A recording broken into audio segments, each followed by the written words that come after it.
Bonjour à tous et bienvenue dans cette nouvelle vidéo, j'espère que vous allez bien et que vous êtes en forme. On se retrouve aujourd'hui dans une vidéo qui est très intéressante puisque je vais vous expliquer en détail comment éviter énormément de stop loss en trading. Je suis persuadé que ça pourra vous aider, donc n'hésitez pas bien sûr à prendre des notes. On commence tout de suite la vidéo, c'est parti. Alors aujourd'hui, c'est pas très compliqué, on va s'intéresser au principe de liquidité sur les marchés. C'est vraiment quelque chose qu'il faut comprendre et surtout utiliser dans son trading pour donc naturellement augmenter son taux de succès. Alors je vais revenir aux bases et ensuite je vais donc monter au fur et à mesure de niveau pour que vraiment ça puisse vous apporter de la valeur. Donc le principe de base, c'est tout simplement des zones de liquidité. Donc on retrouve les supports, les résistances, je pense que tout le monde connaît. Donc il y en a certains qui vont identifier ces zones de liquidité et ils vont donc naturellement les trader pour tirer donc du profit à ce niveau-là. Personnellement, c'est pas quelque chose que je vous recommande, car si vous voulez trader sur une zone de liquidité, il y a de fortes chances pour que le marché vienne récupérer votre stop loss. À l'heure actuelle, si vous avez identifié une telle zone et que vous voulez vendre le marché, eh bien c'est pas une bonne idée car tous les stop loss seront placés sur la même zone. Donc si le marché vient récupérer cette liquidité et fait un mouvement donc haussier, naturellement il va récupérer votre stop loss et vous allez donc sortir à perte. Votre objectif, ça va être d'éviter ce genre de position, et c'est ce que donc je vais vous expliquer dans cette vidéo. Il en est de même donc dans le cas inverse, il y a une zone ici qui a été créée, le prix réagit plusieurs fois donc sur cette zone, certains vont donc naturellement essayer d'acheter le marché en plaçant un stop loss en dessous. Encore une fois, c'est une mauvaise idée, puisque si le marché vient récupérer cette liquidité, il va récupérer également votre stop loss. Donc ça, c'est vraiment le principe de base. Il y en a beaucoup qui vont trader comme ça. Énormément de personnes ont compris qu'on ne pouvait pas être rentable en procédant de cette manière-là, donc ils vont éviter. Ce qu'ils vont faire, c'est qu'ils vont attendre la liquidation de cette zone pour se placer. Et en fait, à ce niveau-là, il y en a encore beaucoup qui font des erreurs. Donc, pour vous expliquer un petit peu, on a première création de liquidité ici, ok ? Ensuite, on a un mouvement de liquidation. Donc ça, c'est très bien. Les personnes qui attendent ce mouvement de liquidation, c'est excellent. C'est vraiment comme ça qu'on doit trader. Le problème, c'est que parfois, quand on a ce mouvement de liquidation, parfois, le prix va quand même venir recréer de la liquidité. Donc il va récupérer de la liquidité donc concernant sur cette zone-là, mais il va en recréer en fait à la suite de ça. Et naturellement, si nous aujourd'hui on veut acheter donc ici, eh bien en fait on va refaire la même erreur qu'on aurait pu reproduire donc auparavant. Donc nous, notre objectif, ce qu'il faut comprendre, c'est d'éviter de trader sur des zones de liquidité. Donc si ici on avait une zone de liquidité, qu'il a fait une première liquidation et qu'il a recréé de la liquidité, on ne peut pas se placer. Et le problème, il est là, c'est que beaucoup de personnes ne vont regarder que cette première zone, ils vont attendre la liquidation de celle-ci et directement après ils vont se placer. Le problème, c'est que si derrière ça recrée de la liquidité, en fait, il y a encore des stop loss qui sont placés ici, sur la même zone. Il y a encore des stop loss qui seront là comme ça, et du coup, si on achète le marché, il y a de fortes chances pour qu'on se fasse liquider. Et ça, c'est exactement la même chose dans le cas inverse. Il y a beaucoup de personnes ici qui vont par exemple identifier une première zone de liquidité, et ils vont attendre la liquidation de cette zone via ce mouvement ici, impulsif, et ils vont vendre le marché. Le problème, c'est que, en fait, ici, on a une nouvelle zone de liquidité qui a été créée. Donc si on veut vendre le marché ici, et qu'on remet un stop loss au-dessus, en fait, ça sert à rien, on est en train de refaire la même erreur, ok? Donc nous, ce qu'on veut, c'est éviter tout ça. Et pour l'éviter, bien naturellement, on va devoir attendre un mouvement de liquidation. On ne veut pas une création de liquidité, on veut une récupération de liquidité, et c'est ça, en fait, qui fait toute la différence. Donc ici, je vous mets un petit exemple. Voilà, donc ici, on a par exemple une création de liquidité. On a eu un mouvement ici de récupération, et à la suite de ce mouvement, on va pouvoir se placer. Et quand on va se placer, ce qu'on va faire, c'est qu'on va mettre notre stop loss en dessous en fait de ce mouvement de liquidation, car ce sera un mouvement qui sera protégé. Et c'est ça notre objectif, c'est que si on met un stop loss sur une zone qui est protégée, de manière générale, le marché ne viendra pas chercher cette zone. Ok ? Donc ici, on a un exemple en graphique. On avait donc ici, naturellement, voilà, un range, donc il y avait une belle création de liquidité. On voit le marché ici qui est venu de manière assez impulsive, et bien récupérer cette liquidité, donc récupérer les stop loss. Et à la suite de ça, on pourra nous placer donc notre position à l'achat avec un stop loss qui sera en dessous de cette zone et on pourra donc target le haut de la structure au minimum. Ok ? Donc ça, c'est super intéressant.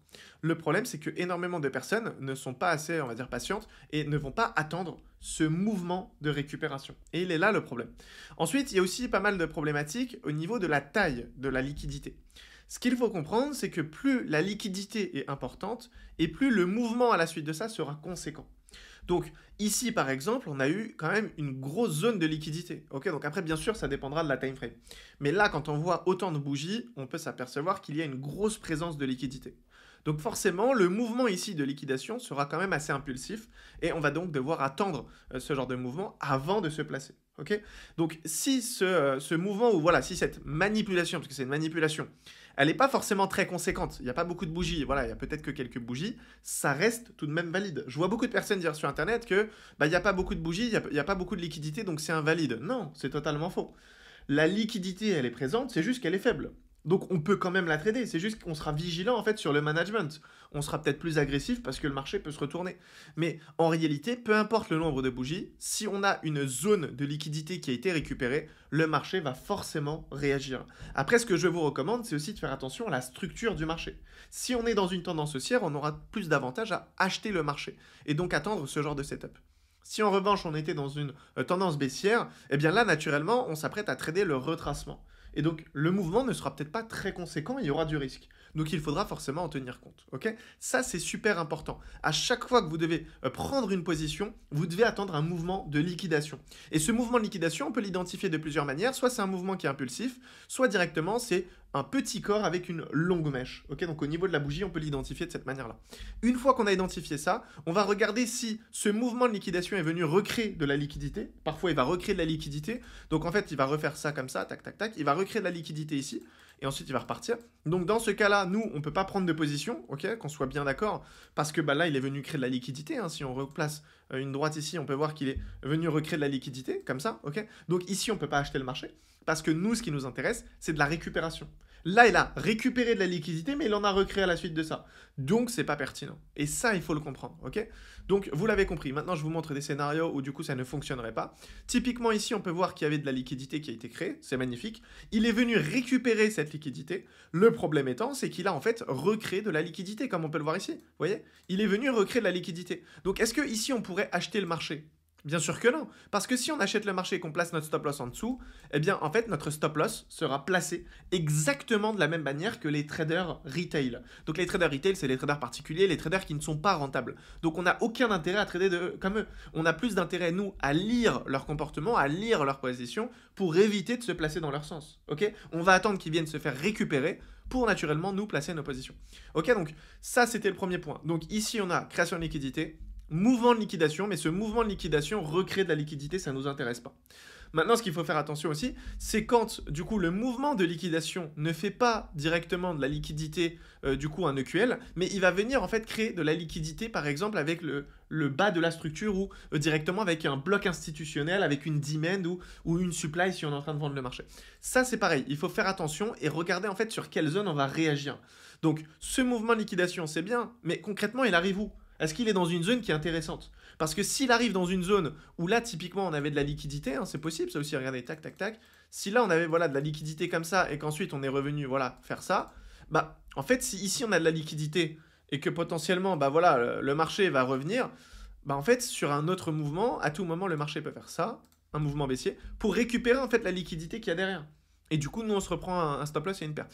Donc, vous l'avez compris. Notre objectif, c'est avant tout de comprendre ce principe de liquidité. Si de la liquidité est présente dans votre position, voilà, dans votre scénario, votre analyse, on ne va pas prendre ce trade ou voilà, on ne va pas prendre de position. C'est ça qu'il faut comprendre et c'est ça qui fera toute la différence sur votre win rate, sur votre taux de succès. Si vous mettez ça en place, que vous identifiez les bonnes zones de liquidité, vous attendez à chaque fois la récupération, je peux vous garantir une chose, c'est que si votre stop loss elle est sur des zones protégées, bah derrière, naturellement, vous allez exploser votre taux de succès, votre win rate. Ok, donc voilà, n'hésitez pas à appliquer ça et laissez-moi peut-être un petit commentaire si jamais vous avez le temps de tester et de prendre voilà, des petits retours par rapport à ça, ça me fera toujours plaisir. Donc voilà, je ne vais pas faire durer la vidéo plus longtemps, c'est pour moi voilà, quelque chose qui est primordial. Alors c'est pas une stratégie en tant que telle, c'est plus une confirmation. D'ailleurs, si vous souhaitez en apprendre plus sur ma propre stratégie, hein, ça fait bientôt 8 ans que je suis sur les marchés, eh bien n'hésitez pas à regarder le premier lien en bas de cette vidéo dans la description, car je vous partage une vidéo dans laquelle je vous explique donc ma stratégie personnellement que j'utilise bien en détail. Donc si c'est quelque chose qui vous intéresse, n'hésitez pas à cliquer sur le premier lien dans la description et comme ça vous aurez bien, beaucoup plus d'informations concernant ma stratégie. Donc voilà, j'espère que cette petite vidéo vous aura plu. Si c'est le cas, n'hésitez pas à la liker comme d'habitude. Et on se retrouve très prochainement pour une nouvelle vidéo. D'ici là, prenez soin de vous. C'était Pierre. Ciao.